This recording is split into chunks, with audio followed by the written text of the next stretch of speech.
Hoy hablaremos de parálisis facial. La parálisis facial puede afectar de manera muy importante la calidad de vida de las personas.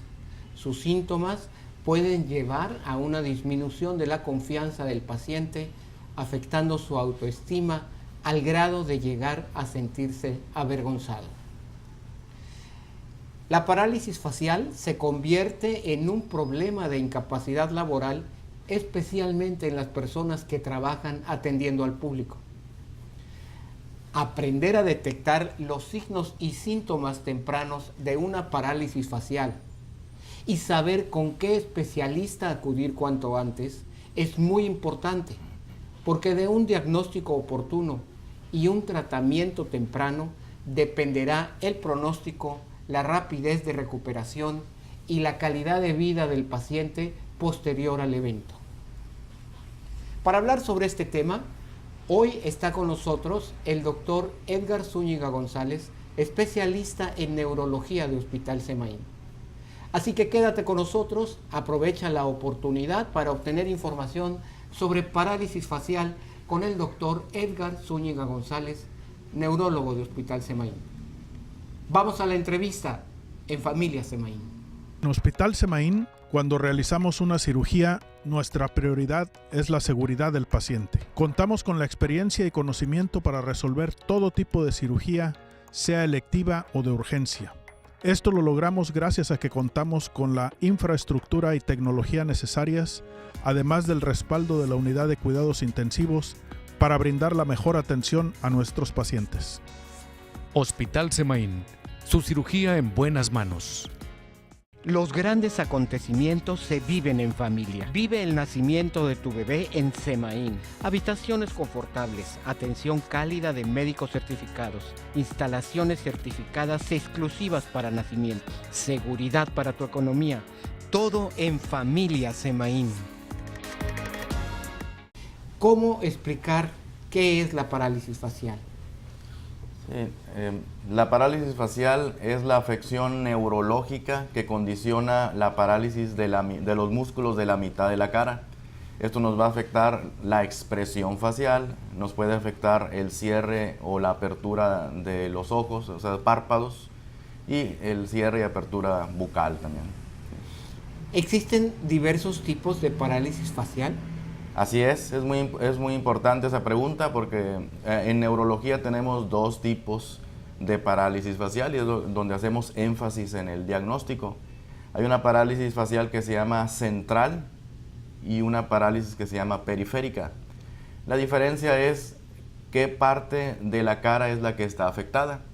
Y cuando se afectan todos los músculos de la mitad de la cara, los músculos de la frente, del cierre de los párpados y la parte inferior de la cara, estamos hablando de una parálisis periférica. Esto es que se afectó el nervio facial de la salida atrás del oído y de ahí se ramifica a la mitad de la cara. Alguna parte del segmento del nervio facial se afectó por X situación. Ya lo veremos seguramente más adelante, lo estaremos platicando. ¿Sí? El otro tipo de parálisis facial que se llama central, ¿sí? Quiere decir que nada más se afectan los músculos inferiores de la cara, ¿sí? O sea, se desvía la boca, ¿sí? Únicamente quedando íntegro el cierre y apertura palpebral e íntegro los músculos frontales. La parálisis facial central es más peligrosa que la periférica porque significa que está afectado la parte frontal pero a nivel cerebral. ¿Sí? Por alguna lesión hemorrágica, infarto arterial o una trombosis venosa, un proceso inflamatorio, infeccioso como cerebelitis. Y bueno, ahí depende si el inicio es agudo, quiere decir que es vascular, o sea, infarto, hemorragia, inflamación. Si esa parálisis se ha ido gestando progresivamente con el paso de semanas o inclusive meses, que han estado notando que la boca se le desvía un poquito, luego no, luego más, luego sí, luego no. Entonces es progresiva, eso es más peligroso aún porque estamos hablando de problemas que incluso podrían ser hasta un tumor o neoplasia cerebral o un hematoma subdural crónico que esté presionando el área frontal. Y eso es lo que hacemos nosotros al explorar al paciente con mucho cuidado, diferenciar si es una parálisis central o es periférica, porque el pronóstico y el abordaje diagnóstico es totalmente diferente. ¿Cuáles serían entonces las causas que pueden provocar una parálisis facial? Hablando de la parálisis facial periférica, ¿sí? Porque ya comentamos la central, las causas. La periférica, la causa número uno, la más frecuente, estamos hablando alrededor del 50%, incluso hay publicaciones que hasta el 70% de los casos la causa es desconocida. En medicina, cuando no sabemos la causa, le llamamos idiopática y se llama parálisis facial periférica idiopática o de Bell, ¿sí? en alusión al primer médico que describió la parálisis, ¿sí? Otras causas de parálisis facial pues, la segunda causa es la traumática, ¿sí? En accidentes automovilísticos, lesiones traumáticas faciales. Deportivas, por ejemplo, ¿verdad? Deportivas, incluso iatrogénicas, cuando hay neurocirugías de cráneo, de oído, incluso faciales, al retirar tumores, todo puede tocar el bisturí, el nervio facial y quedar con una parálisis. Otras causas son infecciones o lesiones, agudas y crónicas en el oído, las otitis crónicas. Una complicación aparte de pérdida auditiva, es que puede haber parálisis facial. ¿Sí? Son las más frecuentes y ya menos del 5% de probabilidades entran una gran cantidad de enfermedades que pueden lesionar, que son sistémicas y que pueden lesionar el nervio facial. Estamos hablando de leucemias, linfomas, incluso infección por el virus del HIV, ¿sí? Enfermedades autoinmunes, ¿sí? Tumores, metástasis. Esta gran incidencia de causa desconocida o idiopática, como llaman los médicos, pues ha provocado una serie de digamos que interpretaciones de las personas, ¿no? Porque me dio un aire, porque no sé, por muchas razones, ¿no? Por un cambio brusco de temperatura y pues no siempre es así, ¿verdad? Entonces hay que entender que sí hay muchos factores, incluso el factor genético, ¿verdad? Si hay una cierta predisposición, si en la familia le ha dado la parálisis facial a diferentes miembros, pues puede aumentarse el riesgo, ¿no es así? Sí, de hecho la parálisis facial periférica en un inicio fue conocida así por someterse al aire fresco, así se le conocía, por aire. Ya después se le ha ido quitando este nombre y últimamente se involucra mucho al virus del herpes simple, que infecciones del herpes pueden dar parálisis, pero no está muy claro. No todos los neurólogos en el mundo están de acuerdo en esto y al hacer el comentario de tratamiento lo vamos a ver porque hay neurólogos que no dan tratamiento para herpes porque no está demostrado la eficacia. Los factores predisponentes para la parálisis de Bell, bueno, estaríamos hablando de que efectivamente, como comentas, Gerardo, pensamos que hay un factor genético predisponente de parálisis, aunque no han encontrado genes claros que digan aquí está la herencia para tener parálisis facial. No existe una transmisión hereditaria, pero sí se considera que hay susceptibilidad genética para tener parálisis. ¿Por qué? Porque hay pacientes, bueno, el 10% de los pacientes que tienen parálisis facial van a tener 1, 2 o hasta 3 parálisis más en su vida. No hay forma de encontrar a quién, o sea, que me diga, doctor, dígame si me va a repetir. No existe en ninguna parte del mundo para saber a quién le va a repetir. Y ahí es donde consideramos que por eso hay una susceptibilidad genética. Ahora, los factores que nos pueden predisponer, o sea, a todos a una parálisis, bueno, nosotros consideramos que efectivamente los cambios de temperatura, o sea, los cambios y sobre todo los cambios bruscos, tanto en nuestro clima que de repente hace calor, luego viene un norte, un frente frío. O tan frecuente es que salgamos del aire acondicionado al calor o al revés, que entramos de un ambiente muy cálido a uno muy frío al ingresar a un edificio. Así es, eso es lo que iba a comentar, o sea, tanto ambiental o nosotros mismos con los cambios artificiales, con los climas. Esa es una causa, no a todos les pasa, porque hay muchos trabajadores, por ejemplo, que trabajan en hieleras y nunca tienen una parálisis facial, pero otros sí, me ha tocado atenderlos. Entonces, ahí es donde no hay una estadística clara, por eso decimos que es algo predisponente nada más. ¿Sí? ¿En quién es más común que se presente una parálisis facial? Es decir, ¿existen grupos de edad? ¿Existe alguna incidencia mayor por sexo, ser hombre o ser mujer? Sí, aquí quiero aprovechar para comentar la incidencia o la frecuencia de la parálisis facial. Se considera que ocurren 15 a 20 casos en 100,000 habitantes. En los adultos, en niños es menos frecuente porque son 6 casos por 100,000 habitantes, en niños menores de 13 años.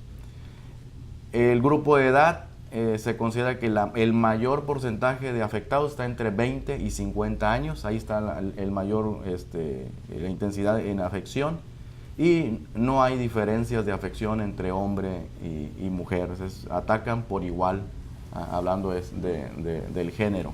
En Hospital Semaín, cuando realizamos una cirugía, nuestra prioridad es la seguridad del paciente. Contamos con la experiencia y conocimiento para resolver todo tipo de cirugía, sea electiva o de urgencia. Esto lo logramos gracias a que contamos con la infraestructura y tecnología necesarias, además del respaldo de la unidad de cuidados intensivos para brindar la mejor atención a nuestros pacientes. Hospital Semaín, su cirugía en buenas manos. Yo quisiera, doctor Zúñiga, que usted nos platicara un poco más acerca de los síntomas que puede identificar un paciente que lo pueden alertar sobre el inicio de una parálisis facial y cómo identificarlos de manera temprana. Muy bien. Antes de los factores predisponentes o síntomas que alertan, quisiera platicar de los síntomas de la parálisis facial. Claro. Y de ahí lo enlazamos. El paciente tiene parálisis de la mitad de los músculos de la cara, desde la frente hasta el mentón. Se borran las líneas de expresión frontales, el surco nasogeniano. Hay debilidad para ocluir los párpados y el ojo se puede quedar abierto totalmente o con mucha debilidad para cerrar. Hay desviación de la boca, pero hacia el lado contrario, o sea, hacia el lado que está normal. Y eso se entiende porque los músculos faciales en la línea media están tomados como el juego de la cuerda de jalar. Se debilita el lado derecho y jalan hacia el lado izquierdo y por eso se desvía la cara hacia el lado sano o normal. Y esos son los síntomas de la parálisis. Al no poder ocluir el ojo, empieza a haber resequedad, puede haber dolor. Incluso los pacientes que no pueden cerrar los párpados han tenido como complicación, pueden tener úlceras corneales con una complicación severa ahí intraocular. Entonces, y bueno, eso es en el ojo. Puede haber lagrimeo, o sea, el paciente se le está escurriendo las lágrimas, es normal por la debilidad del párpado inferior. Y bueno, la desviación de la boca, el paciente batalla para articular la palabra y al estar comiendo batalla para mantener los alimentos dentro de la boca y hay salida de agua y trozos de comida, que son los síntomas más evidentes de la parálisis. Pero existen unos síntomas que acompañan, que son curiosos, ¿sí? El nervio facial inerva al músculo más pequeño del cuerpo humano, que se llama estapedio, que está ahí en el oído medio, ¿sí? Y este músculo mantiene tenso o estabilizado al hueso más pequeño del cuerpo humano, que se llama estribo. Entonces, cuando uno escucha, recibe las vibraciones por la membrana del tímpano, y la membrana del tímpano está agarrada a los 3 huesecillos del oído, que transmiten la vibración moviéndose como palancas. Uno con otro están tomados o amarrados, y transmiten la vibración hacia el oído interno, a donde están ya la recepción de neuronas, ¿sí? El estapedio es el estribo es el último hueso y el músculo lo está tensando. ¿Para qué? Para protegernos de los sonidos de tonos altos o intensos, si no nos estaría lastimando la audición y se lastimaría también el oído interno. Cuando hay parálisis facial y se afecta el nervio que afecta a este músculo, los pacientes se quejan de hiperacusia. ¿sí? Y lo comentan muy frecuentemente, que le lastiman los gritos, los pitidos de Hiperacusia carros. es escuchar más fuerte de lo normal. Así es, de lo normal, aumenta en la sensibilidad y eso pasa en la parálisis facial. Otro dato curioso es que el nervio facial lleva la sensación especial del gusto de los 2/3 anteriores de la lengua. Entonces el paciente se queja de que, y cuando se afecta se llama disgeusia y se queja de esto, ¿sí? Que es un trastorno en la percepción del gusto. ¿Sí? Y La comida no sabe igual. no sabe igual, ¿sí? No es que pierda el sabor, se le trastornó el gusto. Lo que sabemos, lo que hemos aprendido del sabor de los alimentos se nos altera totalmente y es la queja más frecuente. Y les llama la atención y se preocupan por esto, pero ya les explicamos por qué motivo ocurren estos dos síntomas y que son pasajeros, son parte de la parálisis, incluso se quitan antes que vuelve la simetría facial. Entonces, en lo que comentabas de algo que pueda alertarnos de que viene una parálisis facial, yo te diría, normalmente no avisa la parálisis, se presenta de manera súbita. En pocos pacientes pueden referir un día antes de comenzar la parálisis que sienten como un dolorcillo en el oído y como que le lastiman, o sea, esa hiperacusia, o que sienten algo raro en la lengua, ¿sí? Y después al día siguiente ya hay asimetría, o sea, la parálisis de la musculatura. ¿A quién debemos acudir cuando identificamos esto o cuando ya amanecemos con la parálisis o cuando estamos suponiendo la posibilidad de que nos va a dar una parálisis facial? Sí. Obviamente hay que ocurrir al médico, de preferencia pues a neurología. ¿Por qué el neurólogo? Precisamente para hacer esa diferencia entre, no nos llega el paciente al consultorio comentando que es una parálisis facial periférica de Bell. Sino que llega, no sé qué me está pasando. Así es, entonces tenemos que hacer la diferencia primero, si es central o periférica, para saber qué estudios vamos a pedir. Ya que estemos seguros que es periférica, nosotros hacemos una revisión clínica física, porque el diagnóstico de una parálisis facial de Bell es inminentemente clínico. No hay estudios de laboratorio, de gabinete, que nos diga el paciente tiene una parálisis facial periférica, es con la exploración física. Entonces, para ello, pues se requiere la experiencia del neurólogo. Así ¿verdad? es, entonces hay que ver exactamente que sea la mitad de la cara, pero aparte descartar que no tenga otros síntomas neurológicos, síntomas o problemas en la movilidad de los ojos, en alteraciones de la audición, en problemas en la coordinación de una mano, ¿sí? En la sensibilidad de la mitad del cuerpo, porque eso quiere decir que es un síndrome neurológico y no es una parálisis facial de Bell, y tenemos que profundizar en los estudios, empezando por ahí, por la clínica. Aparte, les pedimos unos exámenes de sangre por los factores de riesgo. O sea, también tenemos que descartar que el paciente no tenga diabetes, colesterol, triglicéridos altos. Incluso en los pacientes con vida sexual activa pedimos estudio de VIH para descartar que no vaya a ser de esas cosas o esos diagnósticos raros, ir por ese 5%. Si tenemos al paciente bien explorado, o sea, es parálisis facial sin ningún otro signo físico y con exámenes de sangre normales, eso quiere decir que nuestro paciente entonces sí tiene una parálisis facial idiopática o de Bell. Bueno, y eso también va a orientar el tratamiento. Entonces, ya nos explicó el doctor cómo se hace el diagnóstico, es meramente clínico y los estudios de laboratorio se van a pedir precisamente para descartar otro tipo de enfermedades y tener, pues, hasta cierto punto la tranquilidad de que solamente es una parálisis de Bell. Así es. ¿Por qué es tan importante que se haga un diagnóstico temprano de la parálisis facial? Porque está documentado que comenzar el tratamiento en las primeras 72 horas, ¿sí? Es cuando funciona, cuando se demuestra que hay beneficio de nuestro tratamiento. En las primeras 72 horas y todavía mejor si es en las 48 o en las primeras 24 horas. Mejor respuesta al tratamiento, más rápida recuperación y menos probabilidad de secuelas. En Hospital Semaín, cuando realizamos una cirugía, nuestra prioridad es la seguridad del paciente. Contamos con la experiencia y conocimiento para resolver todo tipo de cirugía, sea electiva o de urgencia. Esto lo logramos gracias a que contamos con la infraestructura y tecnología necesarias, además del respaldo de la unidad de cuidados intensivos para brindar la mejor atención a nuestros pacientes. Hospital Semaín, su cirugía en buenas manos.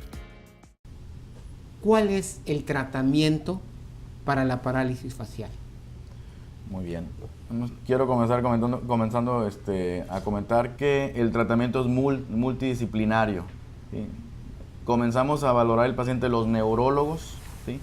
Y vamos a iniciar nosotros regularmente un tratamiento médico. De ahí lo vamos a pasar nosotros con los compañeros especialistas de rehabilitación física para que le empiece unas sesiones de rehabilitación, de terapia física. Y en algunos pacientes que tengan parálisis severas, ¿sí? Que son la minoría, alrededor de un 7 a 10% de los pacientes tienen parálisis severas, ellos tienen menos probabilidades de recuperarse aún con tratamiento e inclusive la rehabilitación física, y pues los recomendamos finalmente que ocurran también con nuestros compañeros especialistas de otorrinolaringología, porque en esos casos bien valorados se puede tener la consideración de una cirugía que se llama descompresión del nervio facial. Al pasar el nervio facial el nervio facial atraviesa el hueso del oído, ¿sí? Ahí es como comentamos al principio que infecciones crónicas del oído pueden lesionar al nervio facial porque hacen lesiones del hueso y finalmente llegan al nervio.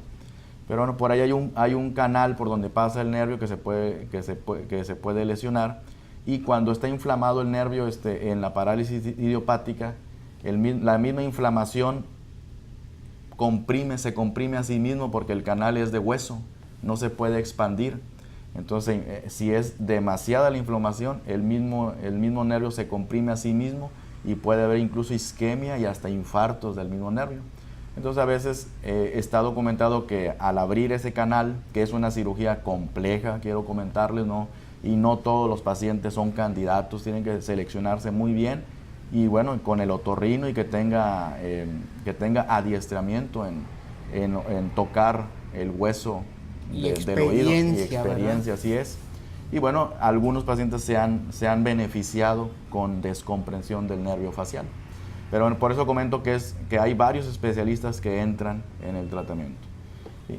Nosotros lo primero que vamos a dar, hablando del tratamiento médico, ¿sí? Como lo comentamos, debe ser instalado en los primeros 3 días de evolución. Y si puede ser en las primeras horas, mejor, ¿sí?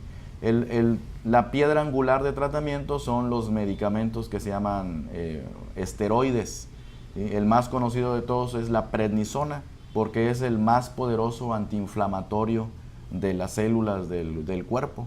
Y estamos hablando que la parálisis facial es una inflamación del nervio. Entonces, al administrar la prednisona en tiempo oportuno, vamos desinflamando progresivamente y nos adelantamos a las posibles complicaciones que puede dar la inflamación, hablando ahí en el canal, en el oído, en el hueso del oído, ¿sí? Estos son en los primeros 3 días. Normalmente podemos dar de 7 a 10 días de tratamiento con esteroide, se llaman a dosis alta, porque estamos hablando de 50 a 60 miligramos de prednisona diarios, que es lo que comúnmente damos el tratamiento. A eso se le puede agregar un antiviral, que es el que comentábamos que estaba en discusión.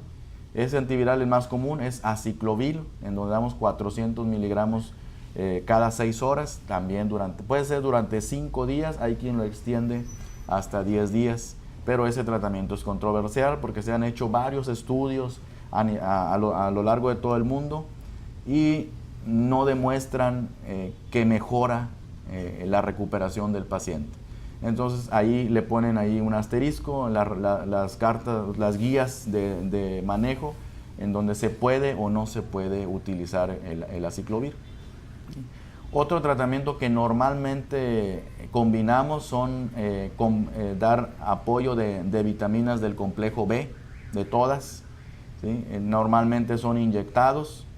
Es muy difícil demostrar en estudios de investigación, o sea, demostrar matemáticamente que ayudan al cuerpo. O sea, en las vitaminas en el cuerpo es muy difícil, pero teóricamente y científicamente sabemos que las vitaminas del complejo B, a las células que más ayudan en el cuerpo humano son a las que tienen más rápido índice metabólico o de recambio, y entre ellas están las neuronas y las células plasmáticas. Por eso cuando hay anemia, a todos se les refuerza con vitaminas del complejo B y ácido fólico.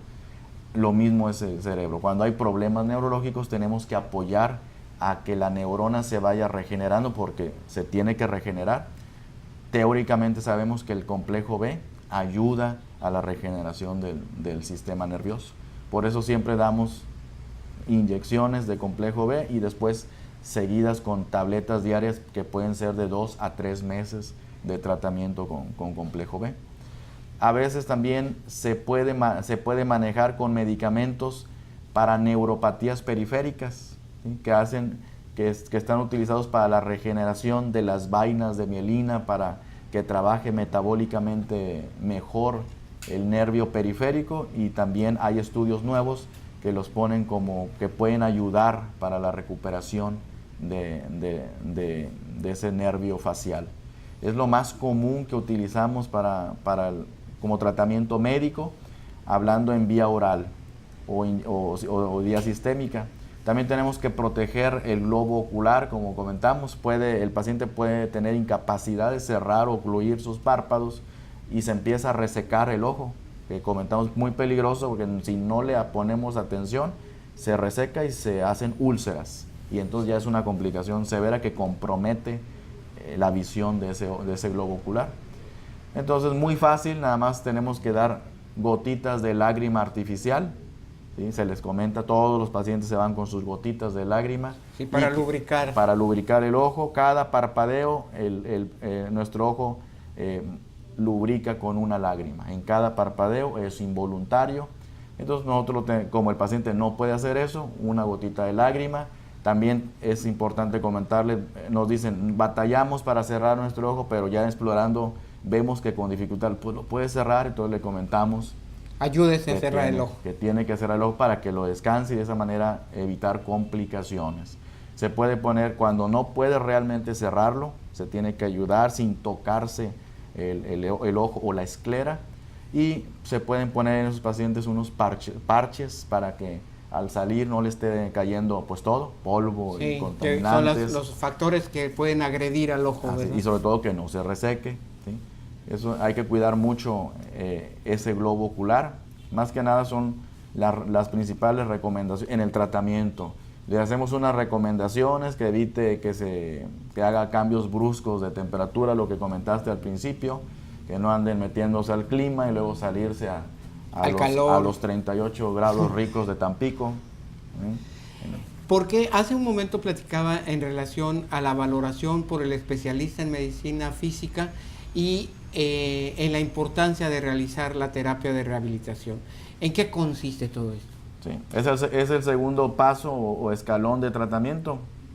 Medicinas, recomendaciones, y los mandamos con el especialista de rehabilitación física, porque es necesario empezar a hacer cierto tipo de procedimientos para que se vaya recuperando más tempranamente de la parálisis.